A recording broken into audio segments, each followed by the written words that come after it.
아무튼 아직 11월 말까지는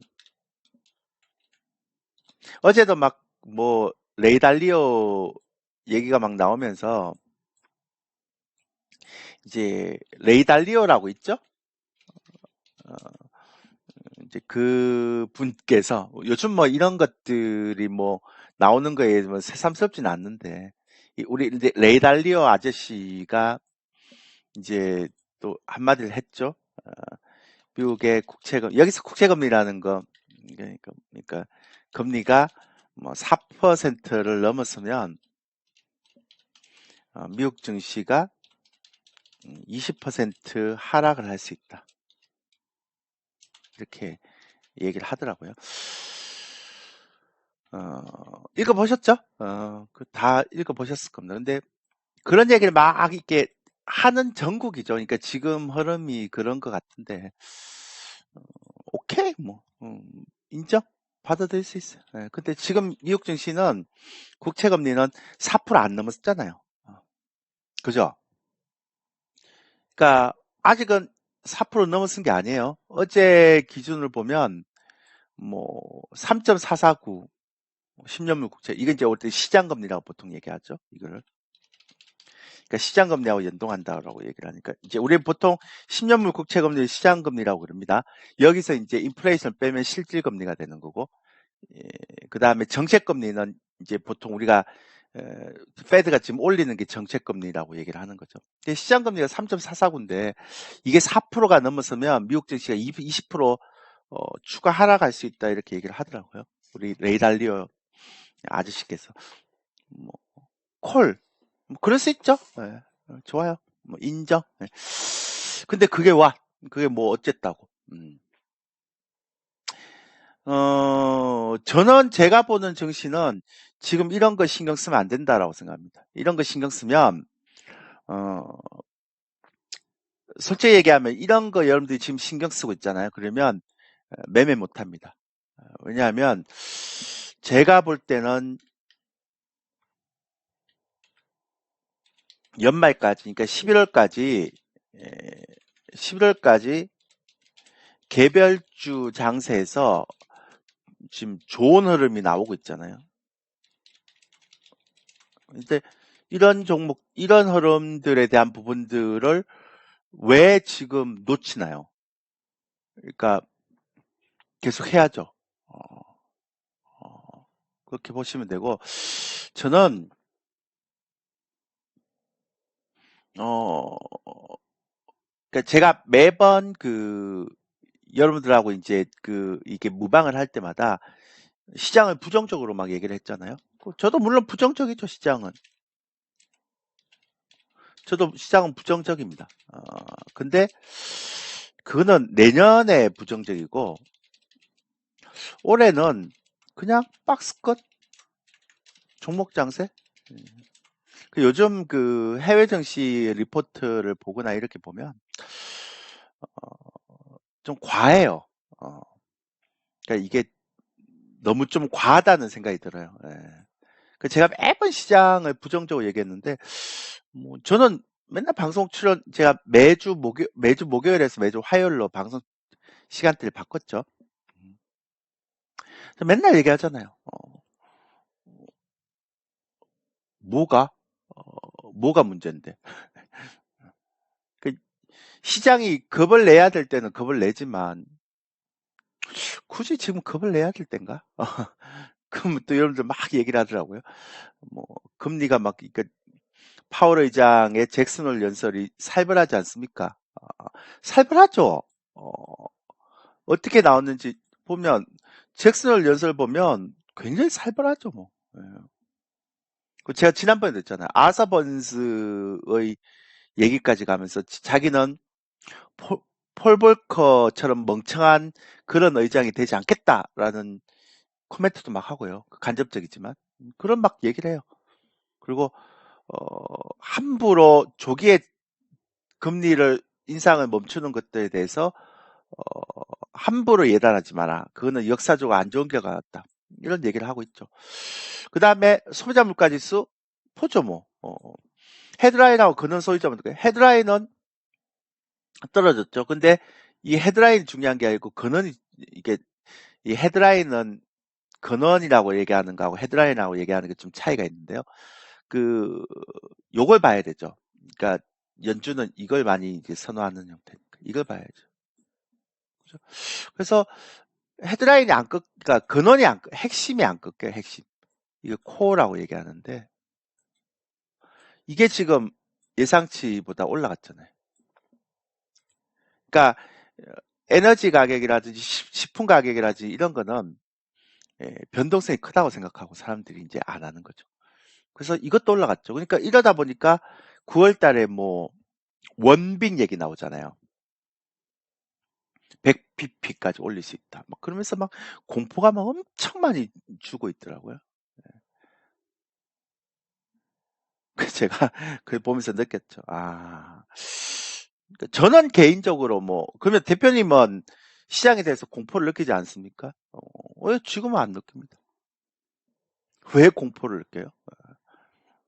제가 생각하는 공포의 그런 개념들이 없는데 그 공포를 굳이 느낄 이유가 없습니까? 전혀 없습니다. 그러니까 지금은 그러니까 시가총액 상위 종목들은 그 LG 에너지 솔루션 제외하고는 별로 안 움직이고요. 그래서 개별주 장세입니다. 이렇게 시가총액 좀 작은 종목들에 대한 움직임들이 좀 많은 개별주 장세라고 보시면 됩니다. 그래서 또 또 가끔씩 한번 또 뻥뻥 터지는 종목도 있거든요. 그런 종목들 보면 또 그것도 되게 재밌고 매집을 했다가 한번 뻥뻥 터지는 종목들도 있고. 그러니까 어, 모르겠어요. 저 개인적으로는 시장이 이게 올해 연말까지 이제 이런 형태의 모습이 나올 수는 있겠지만 저 개인적으로는 그런 생각이 좀 들더라고요. 그래서 저는 뭐 여러분들 어떻게 생각할지 모르겠지만 저는 별로 겁나지 않습니다. 예. 제가 무방하면서 이런 얘기 처음 들었죠, 여러분들. 그러니까 제가 무방하면서 그렇다고 시장이 좋은 건 아니죠. 그러니까 요즘 파생하시는 분들 굉장히 힘들어요. 시장이 갇혀있기 때문에. 그러니까 개별 종목 장세기 때문에 개별 종목 매매하는 사람들이 훨씬 좋죠. 파생은 좀 안 되죠. 돈도 안 되고. 예. 그래서 지금은 개별 종목 장세인데요. 그러니까 개별 종목을 좀 해야 되죠. 시가총액이 좀 작은 종목들. 그런 종목이고 시장에 대해서 겁을 먹어야 된다. 왜? 왜 먹어야 되죠? 전 이해가 안 되는데. 지금은 근데 이제 내년엔 좀 신경을 써야 됩니다. 내년에는 제가 봐도 내년에는 조금 고민스러운 장이 좀 올 것 같긴 해요. 제가 봐도 그렇습니다. 내년에는. 그래서 내년에는 고민하고 올해는 고민하지 마세요. 뭐 고민한다고 되는 것도 아니고. 근데 올해는 어떤 종목을 사서 어떤 종목을 매매하느냐 그게 굉장히 중요한 거니까. 신용장고도 굉장히 그 안정적으로 가고 있어요. 한때 많이 늘어나다가 쫄았어요. 개인들이. 근데 이제 시장이 대형주나 막 그러니까 안 되는 종목들을 매수를 하게 되면 굉장히 지루하죠. 못 가니까. 특히 성장주 쪽은 그렇죠. 그죠? 예. 근데 그 외의 섹터를 보면 굉장히 좋아요. 그렇게 되고 어제 소매 판매 발표됐는데 이게 이제 미국은 소비가 70%니까 이건 봐야 되죠. 이게 굉장히 중요한 미국은 소비가 GDP의 70%이기 때문에 딴 거는 물가 지표도 봐야 되지만 이제 소비 지표를 좀 봐야 됩니다. 70% 차지하고 있어서 반드시 봐야 되죠. 소매 판매는. 근데 어제 이거 보고 막 굉장히 갑론을박이 많더라고요. 왜 소매 판매가 좋아졌는데 나스닥은 떨어지냐? 막 그렇게 얘기하더라고요. 두 가지 이유가 있는데요. 첫 번째 이유는 7월 달에 소매 판매가 0이었어요. 원래 발표할 때. 근데 어제 마이너스 0.4로 하향을 시켜놨습니다. 그러니까 데이터가 잘못됐다. 그러니까 확정치라고 보통 얘기하죠. 그러니까 계산을 해보니까 그때 발표했던 건 0이었는데 새로 이제 이번에 발표해보니까 0.4다. 더 떨어진 거죠. 그러니까 좋을 택 있나요? 안 좋지. 이게 첫 번째 이유고요.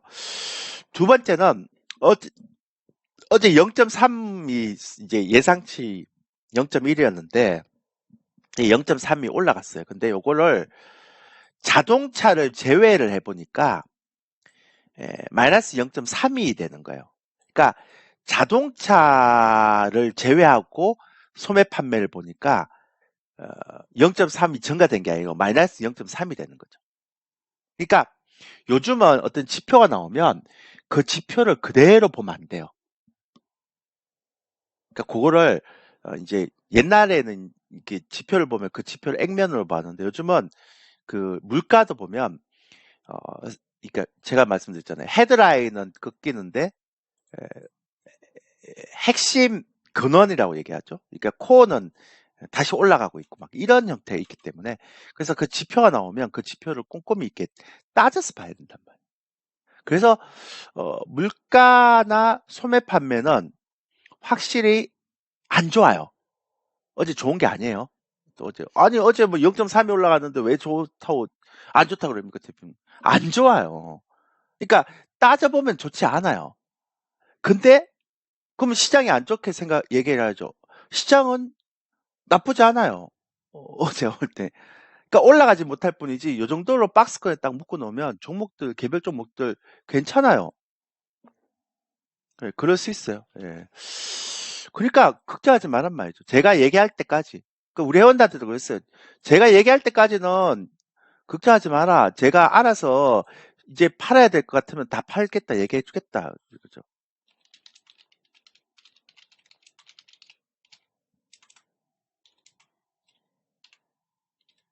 음,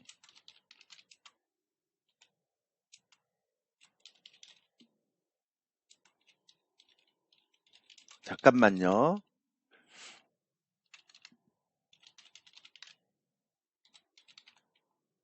음, 하나 보낼게요. 제가. 예. 그러니까 어, 저게 아까도 말씀드렸던 것처럼 그게 이제 굉장히 큰 형태의 흐름으로 작용하고 있다니까요. 제가. 그러니까 시장에 대해서 뭐 굳이 겁을 먹을 필요는 없을 것 같다는 너무 과민하게 반응하지 말라는 거죠. 종목만 잘 가면 되는 거죠. 그래서 나중에 또 제가 말씀드리겠지만 아유 저는 글쎄요. 어, 여러분들이 생각하는 거하고 제가 시장을 보는 뷰는 좀 달라요. 그래서 그것도 좀 생각하고요. 단지 이제 선물이 이번에 12월 달 롤오버가 마이너스 41,040 계약으로 매도가 됐어요. 근데 이제 그 이후에 기관이 14,000, 그러니까 그 만기 이후, 그러니까 만기 이후에 그 이제 누적이 보면 14,000계약이니까 두 개 합하면 마이너스 68계약이죠. 그러니까 선물이 이렇다라는 얘기는 이게 무슨 의미인지 알죠? 그러니까 선물이 이렇다라는 얘기는 어, 이 시장은 묶어 놓는다는 거죠. 그러니까 시장은 못 올라가게 묶어 놓고 그 제가 좀 이따 말씀드리겠지만 이게 수급을 보면 2022년도 수급인데 상반기 수급하고 하반기 수급은 좀 다르죠. 물론 여기에는 롤오버라는 게 있습니다. 그러니까 이게 롤오버라는 게 있는데 그 롤오버에 대한 부분을 이제 롤오버가 아니고 참 왜 이러지? 선물 자꾸 한다고 이게 블럭딜이 있습니다. 블럭딜이. 그러니까 블럭딜이라는 것들을 어, 생각하고 가면 어, 좀 차이가 있죠. 그래서 블럭딜을 빼고 나면 제가 볼 때 그렇게 큰 의미는 없을 것 같아요. 예. 그러니까, 그러니까 블럭딜을 뺀다 하더라도 저는 우리가 제가 말씀드렸던 것처럼 어, 이게 제가 볼 때 1월에서 6월까지 시장이 급락할 때 6월 때 급락했죠. 그때의 수급과 지금의 수급은 달라요. 그러니까 여러분들이 생각하는 것만큼 수급이 그렇게 나쁘지가 않아요, 지금은.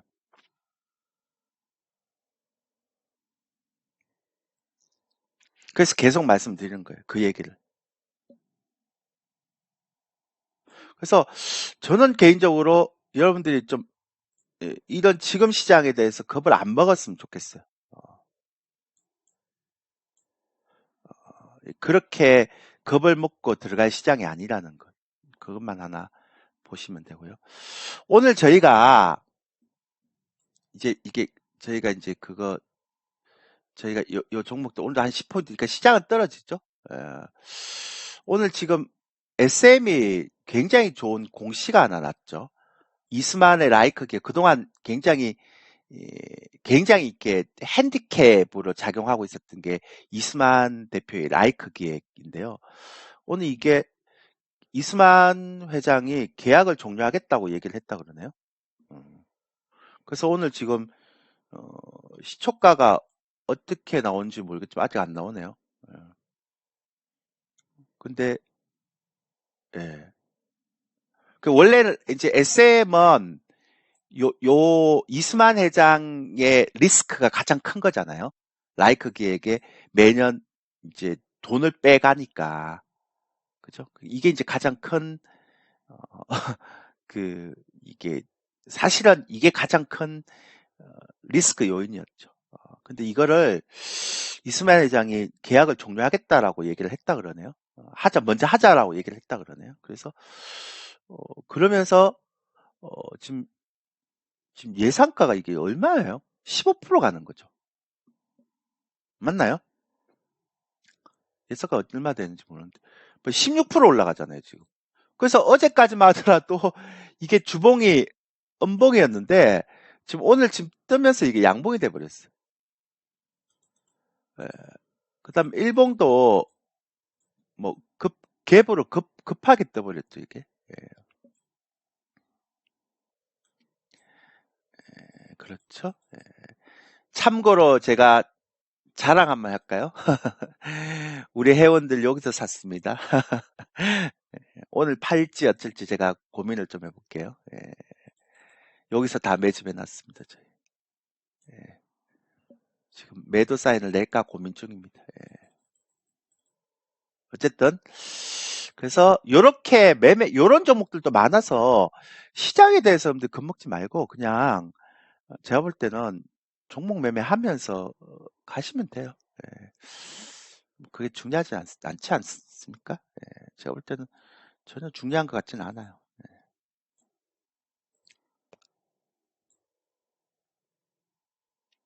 뭐 이게 중요한 게 뭐 있겠습니까? 제가 볼 때는 중요한 거 하나도 없다고 생각하면 됩니다. 예. 그렇게 하시면 되고요. 근데 어쨌든 저는 이 어제 SM이라는 그 이스만 회장의 이 라이크 기획의 계약 종료권 있죠. 이거를 보고 한편으로는 좀 우려도 많이 했어요. 제가 어제. 그러니까 이걸 보면서 저희가 밑에서 매집을 해놨던 종목이기 때문에 여기서 되게 싸게 샀거든요. 저희. 오늘 팔고 팔지 않을지 진짜 오늘 결정을 해야 되는데.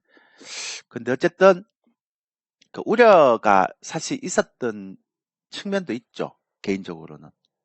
근데 이제 제가 어떤 게 이제 가장 우려스러운가 하면 다른 거는 별로 우려스러운 게 없는데요. 그러니까 뭐 딴 거야 뭐 우려스러운 게 있습니까? 근데 제가 지금 고민하고 있는 거는 뭐냐면 이게 이거는 나중에 얘기합시다. 뭐 여러분들 가지고 있지도 않는데 뭐 이런 거 얘기해봐야 뭐 소용이 없겠죠.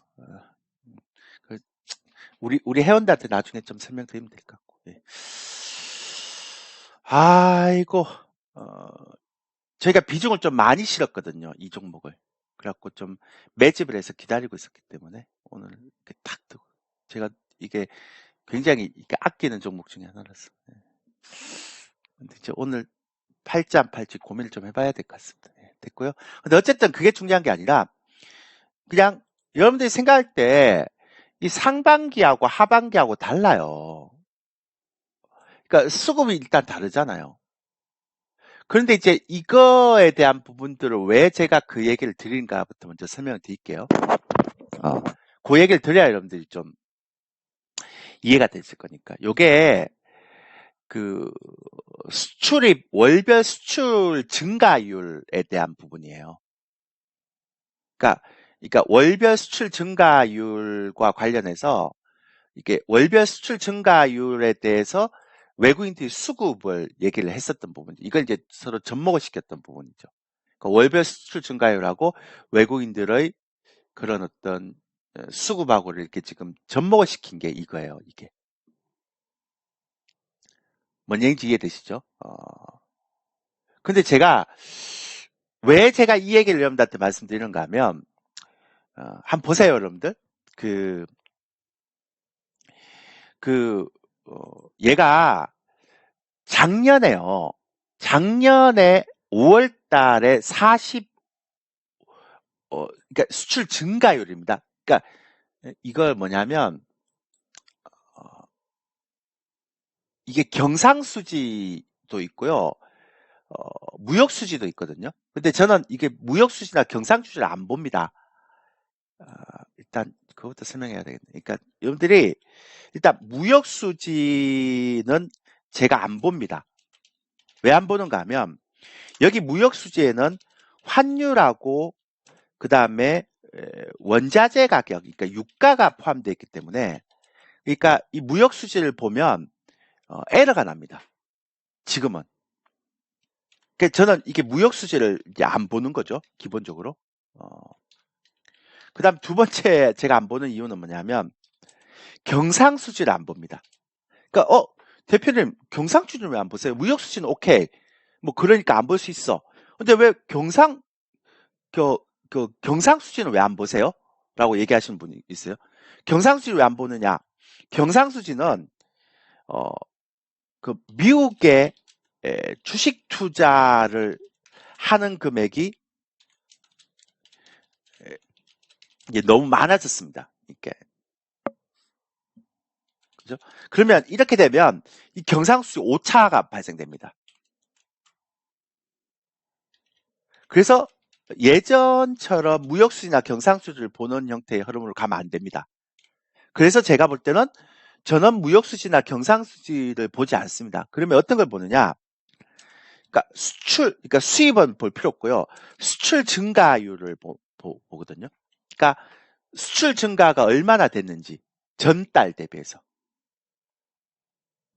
이제 그걸 저는 가장 이제 눈여겨서 보는 편이죠. 그러니까 전달 대비 수출 증가율이 얼마나 되는가 이걸 이제 제가 눈여겨서 많이 보는 편이에요. 그러니까 어떤 사람들이 또 그 얘기 하더라고요. 아니, 이걸 왜 봅니까? 그러니까, 이게 증가율을 보는 이유는 금액을 보진 않습니다. 금액을 보면 어떤 문제가 생기는가 하면, 그러니까 원자재 가격이 올라가서 제품 가격에 인상을 하잖아요. 그러면 제품 가격을 인상하지 않았던 작년과 제품 가격이 인상했던 지금을 보면 금액은 수출 증가 금액을 보면 금액은 올라가 있는데 증가율은 떨어질 수 있어요. 그러니까 이게 인플레이션이 만든 굉장히 특이한 변화죠. 그죠? 그래서 금액은 보지 않고 증가율을 봅니다. 퍼센테이지로 봅니다. 이게 이제 가장 적정한 거죠. 근데 얘가요, 작년에 45.5를 찍을 때 얘가 그러면 50으로 갈 수도 있고 증감률이 60으로 갈 수도 있잖아요. 근데 이때 외국인들의 매도가 역대 최고가 나왔습니다. 그 얘기는 뭐냐면 꺾였다라고 보는 거죠, 외국인들은. 정말 외국인들이 여러분들이 생각하는 것처럼 외국인들이 그렇게 만만때때한 사람들이 아니에요. 정말 잘해요. 제가 맨날 얘기하지만. 예. 두 번째는 한번 보세요. 올해로 가볼게요. 올해 얘가 15.5를 찍고 20.8, 18점, 12.79 찍고 21.3 이렇게 5월까지 계속 이렇게 바닥 찍고 올라오잖아요. 그러면 사람들이 이제 바닥 찍었겠구나. 수출 증가율이 올라와 있구나라고 생각을 할 수 있잖아요. 그죠?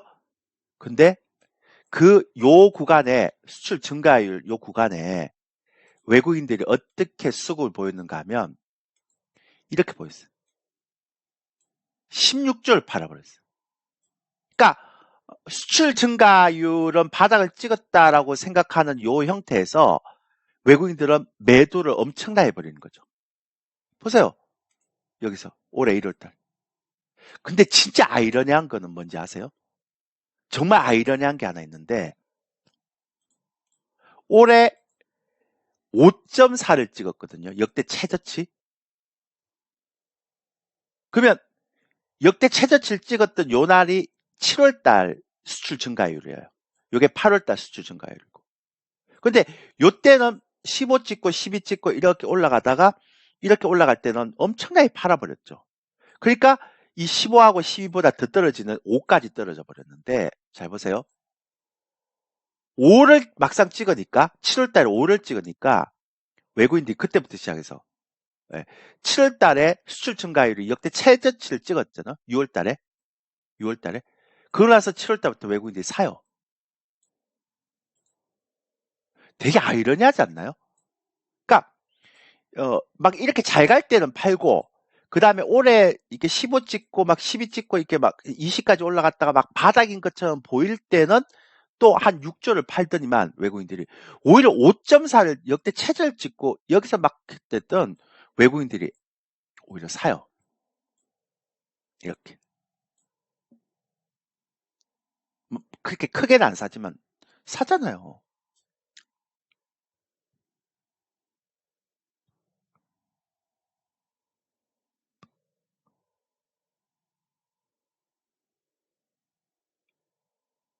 제가 이걸 딱 보면서 어떤 생각이 들었는가 하면, 11월까지는 괜찮겠구나. 그리고 이제 수출 증가율을 보면서, 어, 버티겠구나. 근데요, 잘 보세요. 어느 순간 또 외국인들이 5조나 4조 정도의 매도가 딱 나오잖아요. 지금 아직 그건 안 나오고 있어요. 5조나 4조 정도의 매도가 딱 나오잖아요. 그럼 그때 여러분들 어떻게 생각하면 돼요? 그때, 이 저점이 또 깨질 수 있겠구나, 이렇게 생각하면 돼요. 왜냐하면 항상 새 바닥을 찍을 때, 그러니까 이게 6월달 수출 증가율이 7월 1일 날 발표가 돼요. 7월달 수출 증가율이 8월 1일 달 발표가 되고, 그러니까 안다고요. 그러니까 6월 내내 외국인들이 많이 팔면 6월달 수출 증가율이 7월 1일 날 발표되니까 되게 안 좋게 나오겠구나, 이렇게 판매가 돼요. 그러니까 즉 뭐냐면 6월 달에 외국인들이 5조를 팔았어요. 6월 달 내내 팔았어요. 그 사람들이 진짜 이유를 몰랐어요. 근데 7월 1일 날 6월 달 수출 증가율이 나오는데 5.4가 딱 나와버립니다. 충격적으로. 뭔 얘기인지 이해되세요? 제 얘기? 자, 이해되시는 분 1번. 같이 공부합시다. 뭐 어, 어, 이런 거 해야 돼요. 그래서 이해되시죠? 지금 얘기하는 거.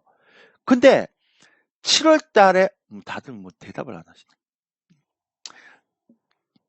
이러면 전 흥이 안 나는데. 근데 보세요. 그리고 이제 이게 5.4를 찍고 나서는 여기서 또 외국인들의 매수가 엄청 들어오잖아요. 그러니까 이게 외국인들의 매수가 들어오는 한 이게 지금 수출 증가율이 바닥이라고 치는 거죠. 근데 어느 순간에 다시 10월 달이든 11월 달이든 12월 달이든 또 한 4조, 5조 정도 팔잖아요. 그러면 그때부터 어떻게 생각을 해야 되는가 하면, 이 저점을 다시 또 끝내려고 하는구나, 이렇게 생각하시면 돼요. 그래서 저는 뭐만 체크하는지 아세요? 외국인 수급만 체크해요. 월 단위로 해서. 그 수급이 또 한 4조, 5조 매도 나오잖아요. 그러면 저는 어떻게 생각하는지 아세요? 조만간에 수출 증가율이 또 폭락했구나, 이렇게 생각해요. 근데 아직은 그런 징조가 없잖아요. 그러니까 6월 달에 역대 최저인 5.4를 찍고 7월 달부터 사기 시작했단 말이에요. 이틀 동안, 이 2달 연속. 그러면 이제 어떤 생각하는가 하면, 당분간은 이가 안 무너지겠구나. 근데 이번 달에 조금 이렇게, 저는 사실 이번 달에 한 10 나올 줄 알았거든요. 근데 6.6이 딱 나오더라고요. 그러니까 9월 1일 날 발표됐던 8월 달 수출 증가율. 그러니까 외국인들도 그렇게 생각했겠죠. 자기들이 생각했던 것보다 잘 안 났다고 생각했겠죠. 그래서 그런지 굉장히 좀 얘들도 몸살이더라고요. 예. 몸살이더라고요. 깜짝 놀랐습니다, 저는. 그래서 갑자기 이게 6.65 탁 떨어지고 나니까 얘네들이 또 1조를 탁 떨어지더라고요. 그러니까 지금 제가 얘기한 건 뭐냐면, 얘네들이 요밖에 안 파는 이유는 제 내피셜로는 아마 7월 이제 10월 1일 날 9월 달 수출 증가율이 나오죠. 그걸 아마 보고 하겠다라고 생각하고 관망을 하는 것 같아요. 예. 그러니까 제가 볼 때는 9월 달 이렇게 판다는 거는 9월 달도 급격하게 올라가기는 쉽고 제가 볼 때는 요 박스권에서 왔다 갔다 할 것 같고 그러니까 이건 수출 증가는 후행 지표인데 이건 선행 지표 제가 만든 거죠. 수급을 통해서. 그죠? 그러니까 그런 부분들이 굉장히 크기 때문에 저는 모르겠어요. 저는 개인적으로 어, 저는 개인적으로 올해는 쉽지 않겠다라고 그러니까 올해는 안 빠질 것 같다라고 생각하고 있죠. 근데 이제 내년에는 요 수출 증가가 5.4 한 번 더 무너질 것 같아요. 그래서 내년에 수출 증가율의 바닥이 어느 정도인가 하면 예를 들어 마이너스 3 찍어야 될 것 같아요. 예. 제가 최근에 이걸 계속 보는데요. 어, 예.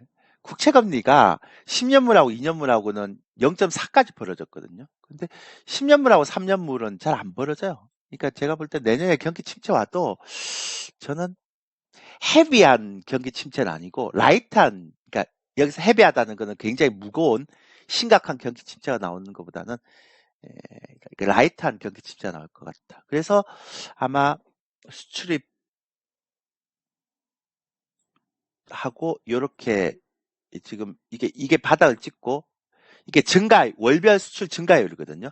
이게 요건 플러스고 아 요거는 요거는 이제 아직 마이너스 떨어진 적은 한 번도 없죠. 그러니까 6월 달 역대 최저치고. 그죠? 그리고 이제 7월, 8월인데 이렇게 샀거든요. 보세요. 작년 11월 달, 12월 달에도 샀어요. 근데 제가 아까 보여드렸잖아요. 보시면 요게 언젠가 하면 작년 4월 달, 5월 달에 역대 최고를 찍었거든요. 수출 증가율. 그러면 이게 60으로 갈 수도 있잖아. 근데 작년 4월 달, 5월 달에 외국인들이 이게 수출입 증가가 최고를 찍었는데 보세요. 최고 찍었잖아. 최고 찍었는데 외국인들의 매도가 역대 최고치였어요. 그러니까 그때부터 계속 최고치. 그 수출 증가율이 좋았는데 계속 매도하잖아요. 그때는 왜 매도했지라고 사람들이 의아하게 생각했을 수 있겠지만 그 이후로부터 시작해서 보세요. 고점 찍고 이렇게 빠져버리잖아요. 그러니까 이게 후행 지표를 선행 지표처럼 만드는 거는 우리가 외국인들 수급 보면 돼요. 이게 어렵나요? 어렵지 않죠? 그러니까 이런 것들이 참 나는 여러분들이 좀 필요한 자료인데 이거 안 보시더라고요, 여러분들. 맨날 차트만 시장의 큰 흐름을 알아야 될 거 아니에요. 시장 큰 흐름을 또 보고 이렇게 해야 될 거예요. 그래서 제가 편안하게 하자고 오늘 얘기했던 이유가 바로 그거예요. 뭐 불편하게 할 이유가 뭐 있습니까? 예. 편안하게 하면 되죠. 그래서 저는 아직 시장은 아직 안 빠진다. 예. 아직 멀었다. 예. 내년이 진짜 위험하죠. 제가 볼 때는.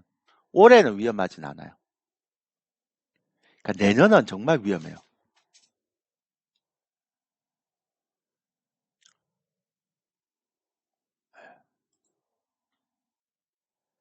그러니까 제가 볼 때는 여러분들이 내년은 좀 신경 많이 써야 될걸요.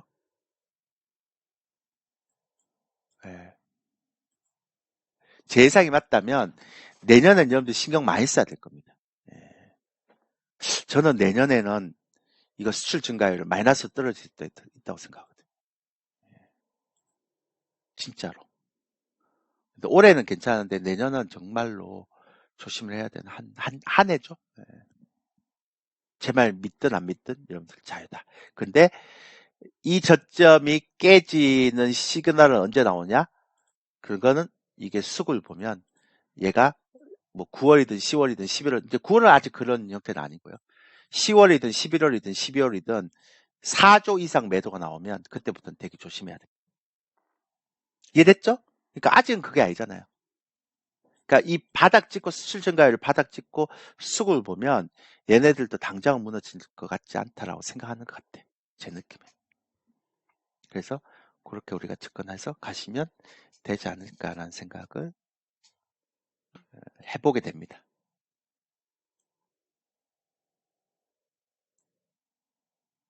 됐나요? 예. 이게 이제 가장 중요한 거죠. 그래서 저는 예, 앞으로 수출 증가율은 계속 봐야 된다. 아까 제가 말씀드렸잖아요. 인생사정관님. 예. 제발 무역수지나 경상수지 같은 거 좀 보지 마시라고. 그러니까 이건, 그러니까, 그러니까 신문의 기사가 대한민국이 적자가 되게 심각하다라고 얘기하는데 그런 거는 의미가 없어요. 그러니까 우리가 보통 왜 우리가 보는가 하면 우리가 왜 헤드라인 물가 지표를 볼 때 헤드라인을 안 보잖아요. 어, 어, 그래서 그 보통 이제 코어를 보죠. 핵심. 근데 왜냐하면 핵심 지표를 왜 보는가 하면 핵심 지표에는 에너지나 식료품 가격이 빠졌거든요. 그러니까 그 에너지나 식료품 가격이 왜 빠지는가 하면 얘네들은 변동성이 크기 때문에 정확한 데이터가 안 잡혀요. 갑자기 확 올라갔다 확 빠지는 형태의 흐름이기 때문에. 그래서 에너지를 많이 보는 거예요. 에너지나 식료품 가격 빼는 걸 보는 거죠. 마찬가지로 지금 무역 수지를 왜 안 보는가 하면 환율이나 유가라는 게 포함되어 있기 때문에 이거는 굉장히 변동성이 심하잖아요. 계속 일정하게 데이터가 나오는 게 아니잖아요. 지금 환율이나 유가는 굉장히 어, 비정상적으로 나오는 거고. 그래서 경상수지는 왜 안 보냐? 아까 말씀드린 미국에 주식 투자하는 금액이 많은데 그 돈을 빠져나가는 게 다 경상수지로 잡혀버린다니까요.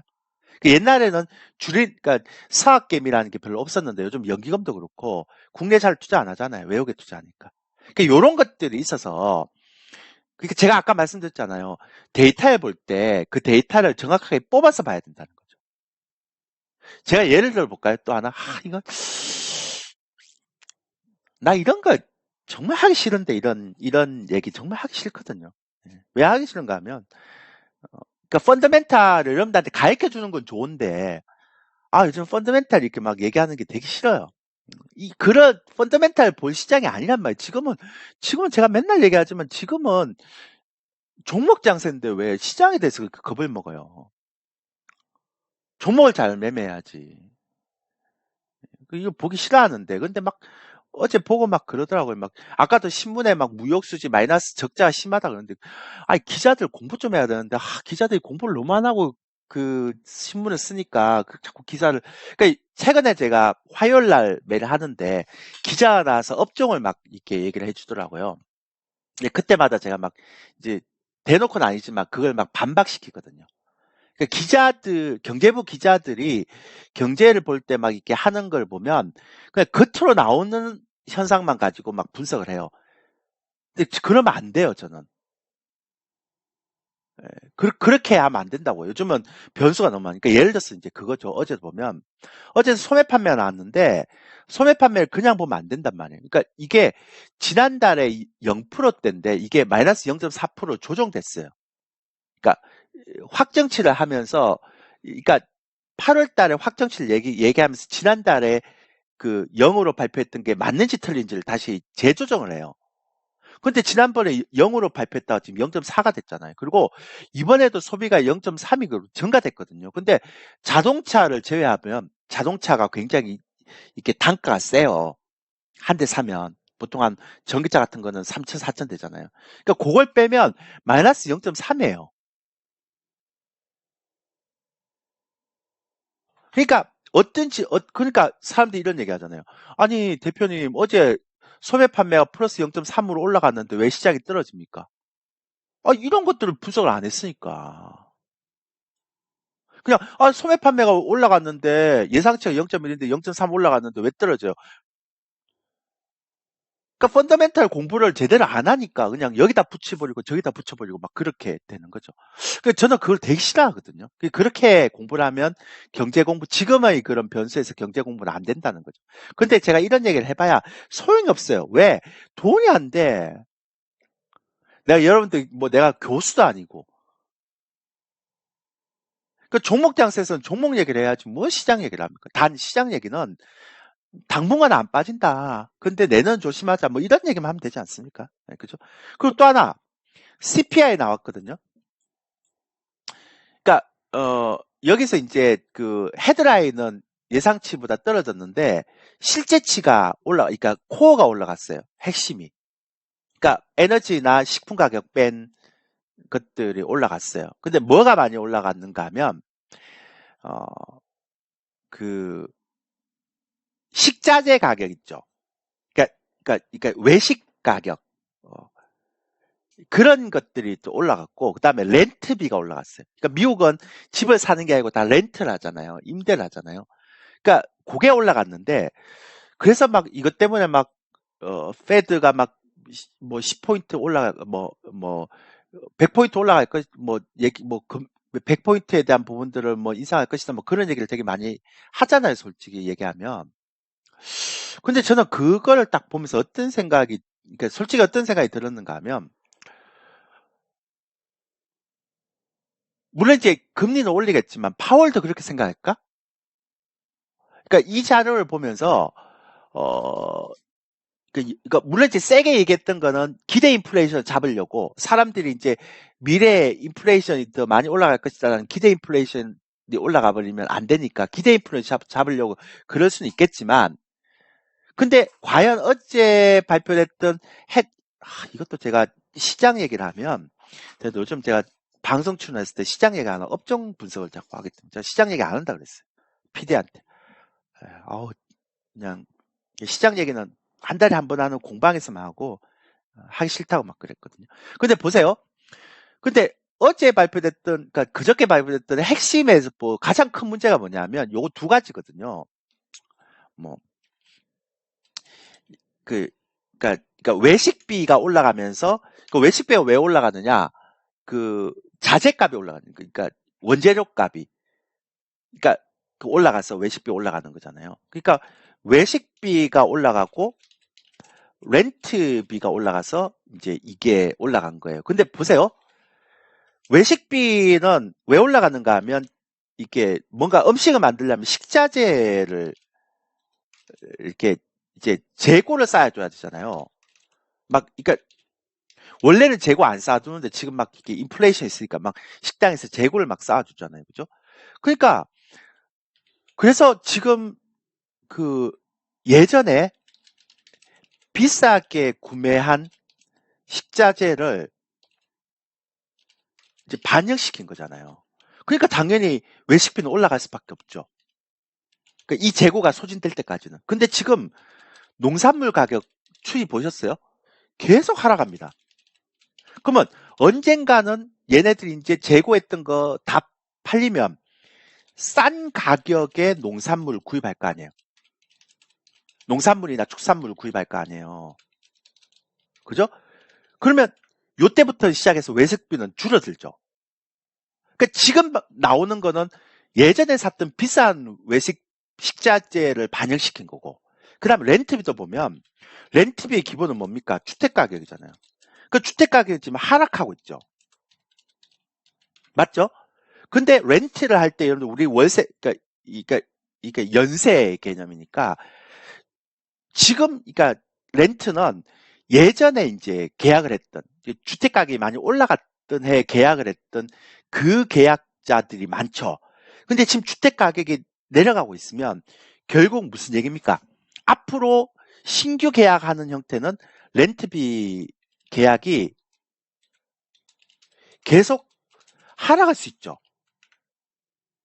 그러니까 올해 이번에 코어가 올라갔던 거에 대해서 막 사람들이 난리 부르스를 치고 막 100pp 한다 그러고 막 그렇게 얘기하지만 결국 주식시장은 선반영이잖아요. 그러면 결국 6개월 뒤에 지금 이번에 올라갔던 외식비나 렌트비가 어떻게 될까를 파악하는 게 시장은 선반영의 영역을 잡아내는 거니까. 그러면 결과적으로 보면 신문에서 기자들이 얘기하고 막 월스트리트에서 얘기하는 막 이런 것들 가지고 뭐, 엄청나게 심합니다. 뭐, 페드에서 막 9월 달에도 막, 뭐 100bp 하고 뭐 내년도 엄청나게 심하게 할 겁니다. 시장이 바본가요? 그러니까 결국은 뭐냐면 6개월 뒤에 거를 땡겨서 시장에 온다라고 얘기하는 건 무슨 얘기인가 하면 이런 것들이 6개월 뒤에 떨어질 수 있는 부분들을 봐야 된다는 거잖아요. 이런 숨겨진 부분들에 대한 분석이 안 돼 있으면 그냥 지표만 딱 보면 굉장히 쫄 수밖에 없는 거죠.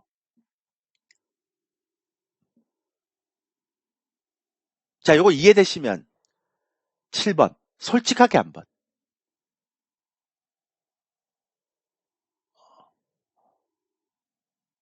그래서 데이터를 여러분들이 볼 때는 그러니까 펀더멘탈에 대한 데이터를 볼 때는 그냥 그러니까 옛날 미래에서에서 그러죠. 보이는 것만 믿으세요. 근데 보이는 것만 믿으면 안 된단 말이에요.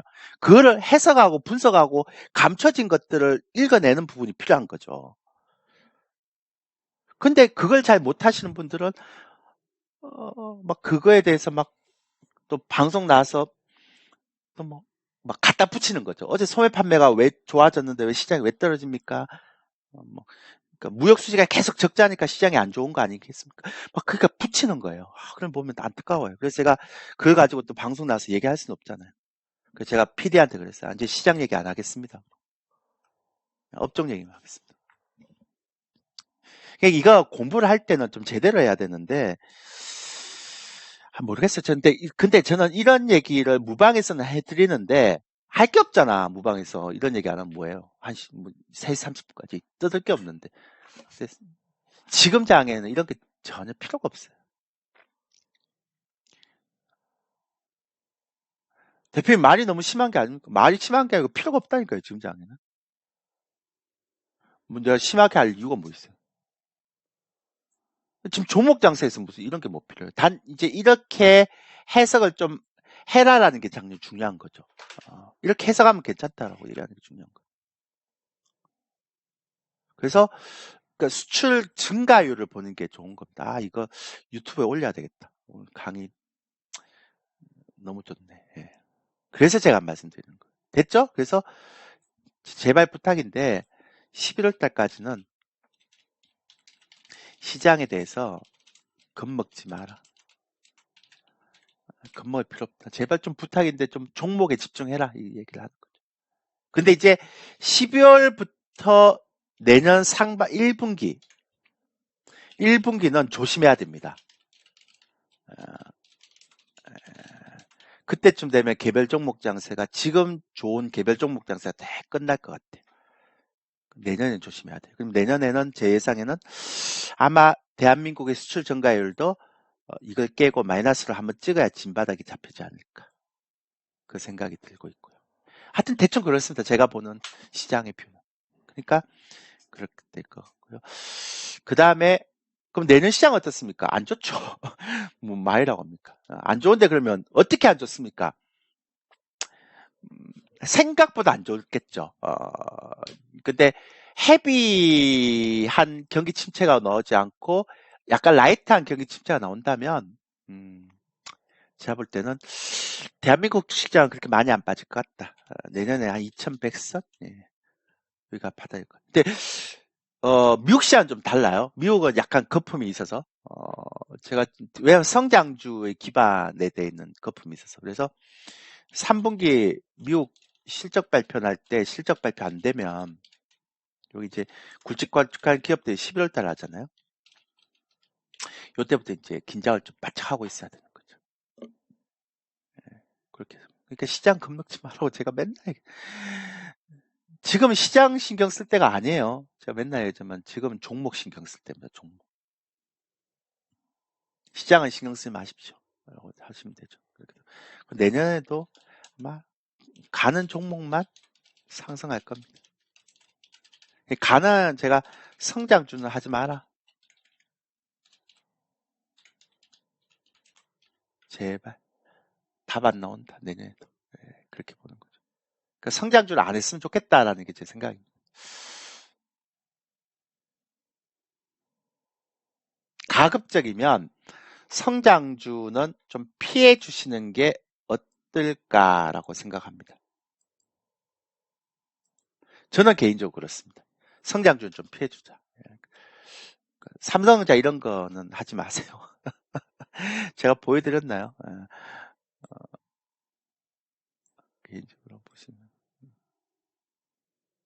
보여드리면 또 삼성전자 갖고 있는 사람들 짜증내 하는데.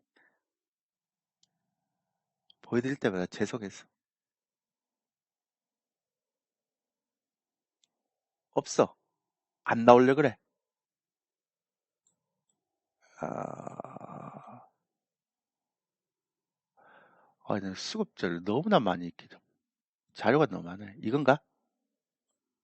아니다. 이거나. 이건가? 이거네요. 쭉 땡길게요. 제가 맨날 이게 얘기하다가 맨날 욕 먹어요. 의도가 뭐냐. 삼성전자 안티냐. 막 이렇게. 난 팩트만 얘기하는 건데. 그죠? 예, 그래서 얘기 드린 거. 이제 이게 뭐냐면 삼성전자가 작년에 샀던 금액하고 올해 샀던 금액을 비교했는데요. 올해 개인들이 거래소 샀던 전체 금액 중에서 삼성전자 샀던 게 90%를 차지하고 있어요. 그러니까 삼성전자가 올라가고 떨어짐에 따라서 어, 거의 다 결정이 되는 정도의 수준이에요. 참 안타깝죠. 저는 이거 보면서 참 안타깝다는 생각이 드는 거죠. 그러니까 개인들의 삼성전자 사랑은 제가 이해는 하는데 뭐 그럴 수 있죠. 뭐 사랑할 수 있죠. 근데 이렇게 너무 한쪽으로 이렇게 너무 이렇게 몰리면 그 별로 좋은 거 아니에요. 제가 맨날 얘기하지만 한쪽으로 이렇게 너무 몰리면 절대 좋은 거 아니에요, 이거. 근데 이런 수급의 쏠림 현상이 이게 심하기 때문에 전자는 못 올라가죠. 근데 이거를 외국인들 미리 알고 있단 말이에요. 전자의 성장성이 꺾인다는 거를. 그러니까 우리 개인 투자자들만 모르는 거지. 다 알죠. 그러니까 우리만 모르는 거예요. 개인 투자자들은. 그러니까 이렇게 사는 거 아닐까요? 전 그렇게 생각하는데. 그래서 이제 아까도 말씀드렸지만 그러면 이런 거 보면 성장좀 좀 힘들다는 게 확실히 나타나니까 성장 좀 피해야 되겠다라고 생각하시면 되죠. 그러니까 내년에도 마찬가지예요. 그 낙폭과 때 기속 반등 그 이상도 그 이하도 아닐 것 같다라는 게 제 생각입니다. 그러니까 그런 것들 여러분들 좀 감안하고 가시면 참 좋은데 그러니까 사람들이 그런 걸 잘 생각을 안 하시더라고요. 예.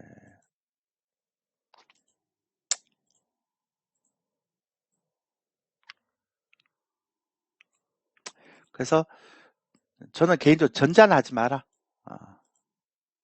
예. 전자는 해갖고 도움될 것도 없고, 그러니까 성장주는 하지 마라. 그러니까 뭉터들여갖고 성장주는 하지 마라는 게 제 생각이고. 예. 근데 아직은 괜찮다. 근데 내년 상반기 되게 조심해야 된다라는 게 제 생각입니다. 됐죠? 이해되셨죠? 예. 그 방산주에 대해서 되게 얘기를 많이 하더라고요. 이제 오늘은 업종 얘기 많이 할 건데, 뭐 제가 원해서 하는 거일 수도 있고요. 업종 얘기를 되게 많이 할 겁니다, 제가. 예, 근데 제가 원해서 하는 걸 수도 있고,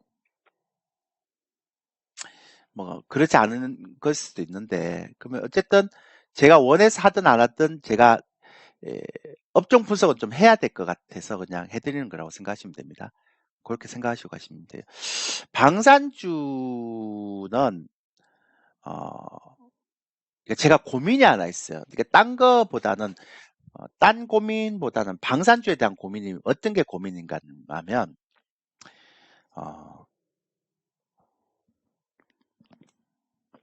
이게 그러니까 예를 들어서 이제 인플레이션 감축 법안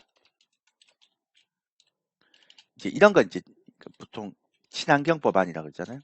그린 에너지 법안 이렇게 얘기해요. 뭐 인플레이션 감축 법안이라고 그래. 예. 그 에너지 가격을 이제 줄인다는 그 개념이겠죠. 저는 이제 인플레이션 감축 법안이라는 얘기는 그린 에너지 법안이고 이게 왜 났는가 하면 패권 전쟁 때문에 났다 이렇게 보거든요.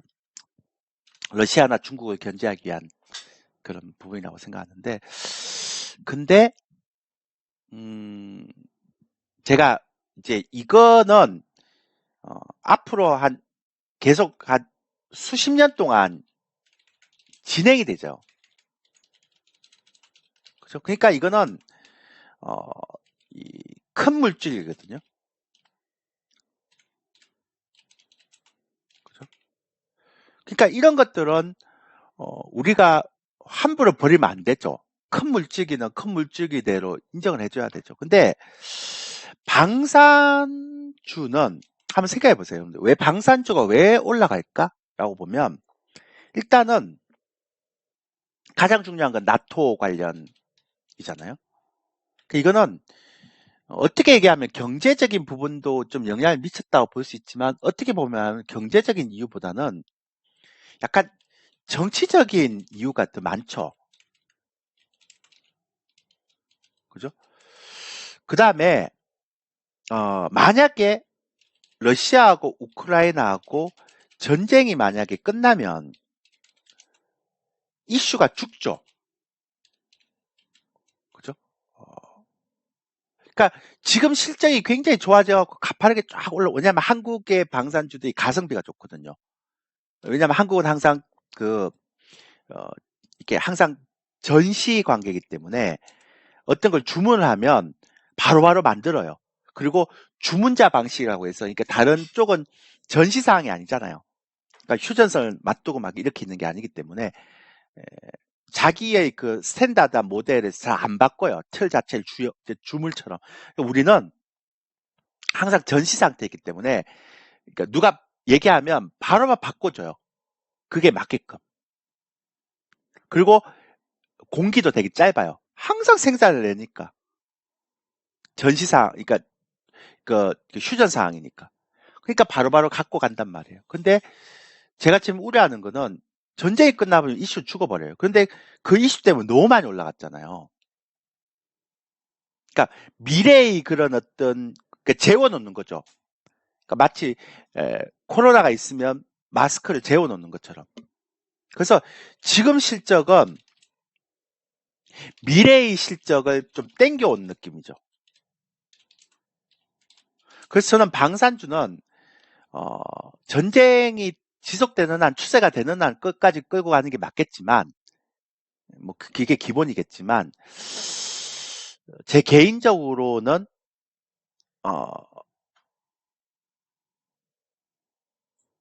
솔직히 얘기하면 제 개인적으로는